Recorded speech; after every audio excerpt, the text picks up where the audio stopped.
بسم اللہ الرحمن الرحیم۔ اللہ تبارک و تعالیٰ کے نام سے شروع جو بڑا مہربان اور نہایت رحم کرنے والا ہے۔ اللہ تبارک و تعالیٰ کی طرف سے زمین پر نازل کیا گیا ایک ایسا بابرکت صندوق کہ جس سے مومنوں کے دلوں کو چین اور قرار دیا جاتا تھا۔ مومنوں کے دلوں میں چین اور قرار پیدا کرنے والا ایک ایسا صندوق کہ جس کی طاقت کا کوئی بھی مقابلہ نہیں کر سکتا۔ اس صندوق کے اندر اللہ تبارک و تعالیٰ نے اتنی برکت اور طاقت رکھی تھی کہ یہ صندوق جس قوم کے پاس بھی ہوتا اس قوم کے سامنے بڑی بڑی قومیں ہار مان لیتی، اور تاریخ میں جس قوم کے پاس بھی یہ صندوق رہا وہ قوم دنیا کی فاتح قوم رہی۔ پیار دوستو، یہ ایسا کراماتی صندوق ہے کہ جس کو حاصل کرنے والا پوری دنیا پر غالب آ سکتا ہے، اور جس کو حاصل کرنے کے لیے آج بھی دنیا کی سب سے طاقتور قوم یہودی قوم پاگل ہو رہی ہے، اور دنیا کی سپر پاور قوم ہونے کے باوجود بھی یہ قوم اس صندوق کو حاصل کیوں کرنا چاہتی ہے۔ پیار دوستو، آج کی اس ویڈیو میں ہم آپ کو اس صندوق کے بارے میں بتائیں گے کہ جو دنیا کا سب سے طاقتور اور سپر پاور صندوق ہے، اور جس کا ذکر اللہ تبارک و تعالیٰ نے قرآن پاک میں تابوت سکینہ کے نام سے کیا ہے۔ یہ تابوت سکینہ کہاں سے آیا، اور اس تابوت کو کس چیز سے بنایا گیا، اور اس تابوت کے اندر ایسا کیا ہے کہ جس کی وجہ سے پوری دنیا اس تابوت کو حاصل کرنا چاہتی ہے، اور اس کے ساتھ ساتھ آپ کو یہ بھی بتائیں گے کہ یہ تابوت آج کہاں پر ہے، اور بالآخر یہ تابوت سکینہ کس کو ملے گا۔ پیارے دوستو، ان تمام سوالات کے جوابات قرآن و حدیث کی روشنی میں آج کی اس ویڈیو میں ہم آپ کو بتائیں گے، لہذا آپ سے گزارش ہے کہ ہماری اس ویڈیو کو اینڈ تک ضرور دیکھیے گا۔ پیارے دوستو، اللہ تبارک و تعالیٰ نے اس روئے زمین پر نسل انسانی کی ابتدا حضرت آدم علیہ السلام سے کی۔ جب حضرت آدم علیہ السلام جنت سے اس دنیا میں تشریف لائے تو اللہ تبارک و تعالیٰ نے حضرت آدم علیہ السلام کے ساتھ جنت سے بہت ساری چیزیں زمین پر اتاری۔ انہی چیزوں میں سے ایک تابوت سکینہ بھی تھا۔ اس طرح سب سے پہلے تابوت سکینہ حضرت آدم علیہ السلام کو عطا کیا گیا، اور یہ تابوت جنت سے اتارا گیا۔ تابوت سکینہ کا ذکر اللہ تبارک و تعالیٰ نے قرآن پاک کی سورہ بقرہ کی آیت نمبر 248 میں کیا ہے۔ اس تابوت سکینہ کو شمشاد کی لکڑی سے بنایا گیا، اور یہ تابوت ایک صندوق کی شکل میں تھا۔ تابوت سکینہ کو تابوت سکینہ اس وجہ سے کہا جاتا ہے کہ اس تابوت کے ذریعے اللہ تبارک و تعالیٰ مومنین کے دلوں کو چین اور سکون عطا فرماتا تھا، لہذا اسی سکون و قرار کی وجہ سے اس تابوت کا نام تابوت سکینہ رکھا گیا۔ حضرت آدم علیہ السلام کی زندگی میں یہ تابوت حضرت آدم علیہ السلام کے استعمال میں رہا۔ جب حضرت آدم علیہ السلام کا آخری وقت آیا تو حضرت آدم علیہ السلام نے اپنی زندگی ہی میں اس تابوت کو اپنے بیٹے حضرت شیس علیہ السلام کے سپرد کر دیا، کیونکہ حضرت آدم علیہ السلام کے بعد منصب نبوت پر فائز ہونے والے حضرت آدم علیہ السلام کے بیٹے حضرت شیس علیہ السلام تھے، لہذا اس وجہ سے اللہ تبارک و تعالیٰ کے حکم کے مطابق یہ تابوت حضرت شیس علیہ السلام کو دے دیا گیا۔ دوستو، اس طرح حضرت شیس علیہ السلام کے بعد جو بھی نبی اس دنیا میں تشریف لاتا اور جس کو بھی منصب نبوت پر فائز کیا جاتا تو یہ تابوت اللہ تبارک و تعالیٰ کے حکم سے اس کے سپرد کر دیا جاتا۔ اس طرح یہ تابوت سکینہ حضرت آدم علیہ السلام کے بعد انبیاء کرام سے ہوتے ہوئے حضرت یعقوب علیہ السلام تک پہنچا، اور حضرت یعقوب علیہ السلام اللہ تبارک و تعالیٰ کے وہ نبی ہیں کہ جن کی نسل میں سے یہودی نسل کی ابتدا ہوئی، اور پھر حضرت یعقوب علیہ السلام کے بعد یہ تابوت انبیاء کرام سے ہوتا ہوا حضرت موسیٰ کلیم اللہ تک پہنچا۔ حضرت موسیٰ علیہ السلام کو اللہ تبارک و تعالیٰ نے قوم بنی اسرائیل اور فرعون کی ہدایت کے لیے مبعوث فرمایا تھا، اور اس طرح یہ تابوت حضرت موسیٰ علیہ السلام کے دور میں قوم بنی اسرائیل تک پہنچا۔ اس کے بعد جب اللہ تبارک و تعالیٰ نے حضرت موسیٰ علیہ السلام کی قوم کو فرعون کے ظلم و ستم سے نجات عطا فرمائی، اور یہ قوم حضرت موسیٰ علیہ السلام کے ساتھ صحرائے سینا میں پہنچی، اور کئی سالوں تک اپنی نافرمانی کی وجہ سے صحرائے سینا کے اندر بھٹکتی رہی، تو اللہ تبارک و تعالیٰ نے اس قوم کے سکون اور قرار کے لیے ان کو تابوت سکینہ عطا فرمایا۔ اس وقت حضرت موسیٰ علیہ السلام نے اسی مقام پر اپنی عبادت کے لیے ایک خیمہ تیار کیا، اور اس تابوت سکینہ کو اسی خیمے کے اندر رکھا گیا جہاں پر حضرت موسیٰ علیہ السلام اللہ تبارک و تعالیٰ کی عبادت کیا کرتے تھے۔ اس طرح جب حضرت موسیٰ علیہ السلام کے بعد حضرت داؤد علیہ السلام کا زمانہ آیا تو حضرت داؤد علیہ السلام نے اسی مقام پر ایک عمارت تعمیر کرائی جس کو ہیکل سلیمانی کہا جاتا ہے۔ اس طرح ہیکل سلیمانی کی تعمیر حضرت داؤد علیہ السلام کے زمانے سے شروع ہوئی، جس تعمیر کو حضرت سلیمان علیہ السلام نے اپنے دور میں مکمل کروایا، اور حضرت موسیٰ علیہ السلام کے بعد حضرت داؤد علیہ السلام اور حضرت سلیمان علیہ السلام بھی اسی جگہ پر اللہ تبارک و تعالیٰ کی عبادت میں مشغول رہتے جہاں پر تابوت سکینہ کو رکھا گیا تھا۔ ہیکل سلیمانی کی تعمیر جنات کی مدد سے کی گئی، جس کے اندر بیش قیمت پتھروں کا استعمال کیا گیا، اور ہیکل سلیمانی کی دیواریں سونے چاندی کی تختیوں کی تھی۔ اس ہیکل سلیمانی کے اندر جس مقام پر تابوت سکینہ کو رکھا گیا اس کا نام القدس تھا۔ پیارے دوستو، اس طرح تابوت سکینہ کئی ہزار سال تک یہودیوں اور قوم بنی اسرائیل کے پاس رہا، اور چونکہ تابوت سکینہ کو کئی انبیاء کرام سے نسبت تھی، لہٰذا اسی وجہ سے یہ تابوت بہت ہی زیادہ مقدس اور بابرکت تھا۔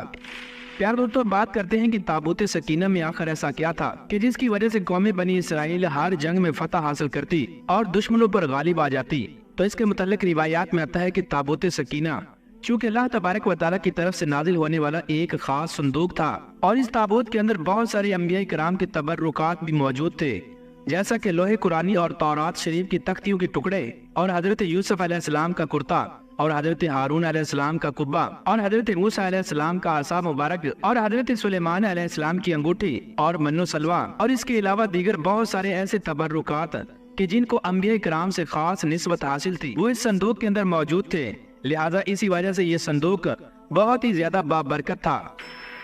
روایات میں آتا ہے کہ جب قوم بنی اسرائیل بڑے بڑے لشکروں سے جنگ کرتی اور وہ لوگ تعداد میں ان سے کہیں زیادہ ہوتے، اور ان کے بڑے بڑے لشکروں کو دیکھ کر قوم بنی اسرائیل ڈر جاتی اور ان کے دلوں پر خوف سوار ہو جاتا، تو اس وقت قوم بنی اسرائیل تابوت سکینہ کو اپنے سامنے رکھتے اور اللہ تبارک و تعالیٰ کی بارگاہ میں دعا کرتے۔ اس دعا کے بعد تابوت سکینہ سے ایسی برکتوں اور رحمتوں کا نزول ہوتا کہ جس کی برکت سے قوم بنی اسرائیل کے دل پہاڑ جیسے مضبوط ہو جاتے، اور ان کے دلوں سے اللہ تبارک و تعالیٰ کے حکم سے دشمنوں کا ڈر نکل جاتا، اور اس طرح یہ دشمنوں پر غالب آ جاتے۔ اس طرح اللہ تبارک و تعالیٰ تابوت سکینہ کے ذریعے قوم بنی اسرائیل کے دلوں کو سکون اور قرار عطا فرماتا، اور یہ قوم ہر میدان کی فاتح قوم رہتی۔ اور اگر اس قوم پر کوئی مصیبت یا پریشانی نازل ہوتی، یا اس قوم پر اگر کوئی برا وقت آ جاتا، تو یہ قوم تابوت سکینہ کو اپنے سامنے رکھ کر اس کا وسیلہ اللہ تبارک و تعالیٰ کی بارگاہ میں پیش کرتے، تو اللہ تبارک و تعالیٰ تابوت سکینہ کی برکت سے اس مصیبت یا پریشانی کو دور فرما دیتا، اور اس طرح قوم بنی اسرائیل کی ہر دعا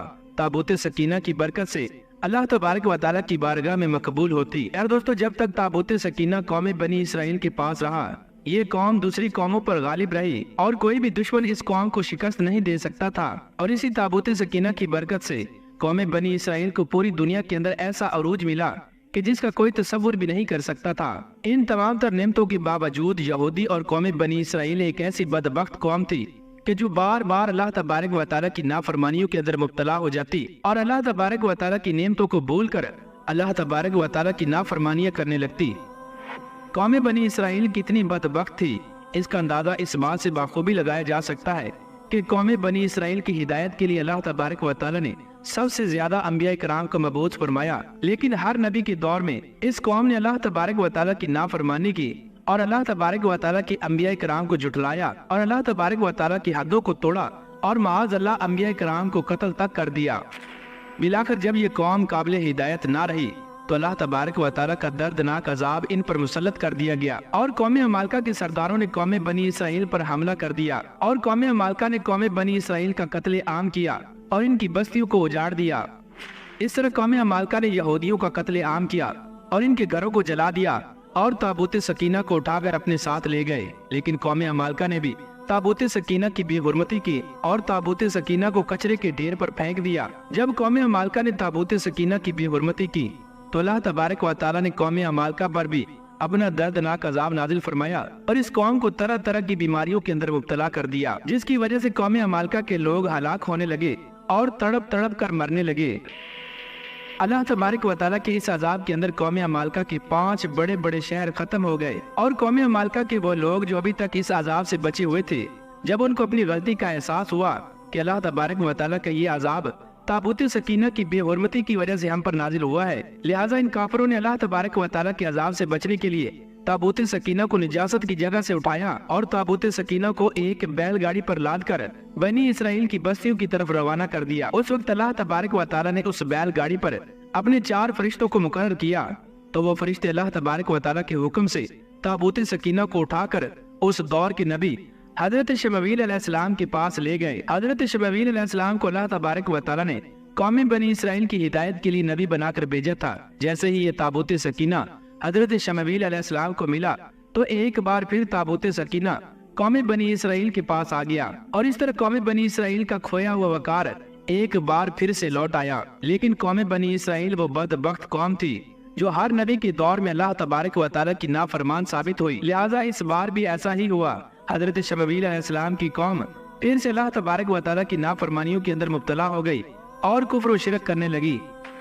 اس طرح جب یہ قوم پھر سے اللہ تبارک و تعالیٰ کی نافرمانیوں کے اندر مبتلا ہو گئی اور کفر و شرک کرنے لگی تو اللہ تبارک و تعالیٰ کا دردناک عذاب پھر سے اس قوم پر نازل ہو گیا، اور ایک جابر اور ظالم بادشاہ کہ جس کو دنیا بخت نصر کے نام سے جانتی ہے، بخت نصر بادشاہ اللہ تبارک و تعالیٰ کا قہر بن کر قوم بنی اسرائیل پر مسلط ہو گیا۔ چنانچہ بخت نصر نے یروشلم پر حملہ کر دیا جہاں پر یہودی قوم آباد تھی، اور یہودیوں کو چن چن کر ان کا قتل عام کیا۔ اس طرح جب بخت نصر نے یہودیوں کے شہر پر حملہ کیا اور ان کے شہر کو تہس نہس کر دیا، تو اس جنگ اور قتل و غارت کے اندر تابوت سکینہ کہیں غائب ہو گیا۔ اس طرح اس جنگ کے بعد تابوت سکینہ کو کسی کا کچھ پتہ نہ چلا کہ تابوت سکینہ آخر کہاں پر چلا گیا، اور یہ یہودی قوم اس وقت سے لے کر آج تک اس تابوت سکینہ کو تلاش کر رہی ہے تاکہ یہودی قوم تابوت سکینہ کو حاصل کر کے دوبارہ سے اپنا کھویا ہوا وقار پالے، اور اس تابوت سکینہ کی برکت سے یہودی قوم پوری دنیا پر حکمرانی کر سکے اور یہ قوم دنیا کی سب سے طاقتور قوم بن جائے۔ اسی وجہ سے آج کی اس دور میں یہودی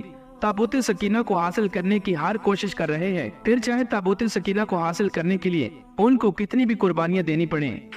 یار دوستو، بات کرتے ہیں کہ تابوت سکینہ آخر کہاں پر ہے اور یہ آخری دور میں کس کو ملے گا، تو اس کے بارے میں مختلف روایات ملتی ہیں۔ یہودیوں کے عقیدے کے مطابق تابوت سکینہ مسجد اقصی کے نیچے دفن ہے، اسی وجہ سے یہودی تابوت سکینہ کو حاصل کرنے کے لیے مسجد اقصی کو گرانا چاہتے ہیں اور تابوت سکینہ کو حاصل کرنا چاہتے ہیں۔ یہودی یہ چاہتے ہیں کہ اپنے مسیح دجال کے آنے سے پہلے وہ تابوت سکینہ کو حاصل کر لے تاکہ اس کی برکت سے یہودی قوم پوری دنیا پر حکمرانی کر سکے۔ اور بعض لوگوں کا یہ ماننا ہے کہ تابوت سکینہ عرب کے کسی ممالک کے اندر موجود ہے، اور بعض روایات کے مطابق تابوت سکینہ حضرت امام مہدی علیہ السلام کے پاس ہے۔ جب حضرت امام مہدی علیہ السلام قرب قیامت میں اس دنیا میں تشریف لائیں گے تو یہ تابوت سکینہ ان کے پاس ہوگا، اور اسی تابوت سکینہ کی برکت سے حضرت امام مہدی علیہ السلام یہودیوں پر فتح حاصل کریں گے۔ پیارے دوستو، حقیقت یہ ہے کہ تابوت سکینہ کہاں پر ہے اس کے متعلق اللہ تبارک و تعالیٰ کی ذات ہی بہتر جانتی ہے، اور قرب قیامت میں یہ تابوت کس کو ملے گا یہ بھی اللہ تبارک و تعالیٰ ہی جانتا ہے۔ اللہ تبارک و تعالیٰ جس کو چاہے گا قرب قیامت میں یہ تابوت اس کو عطا فرمائے گا۔ اللہ تبارک و تعالیٰ سے دعا ہے کہ اللہ تبارک و تعالیٰ ہمیں نیک اعمال کرنے کی توفیق عطا فرمائے۔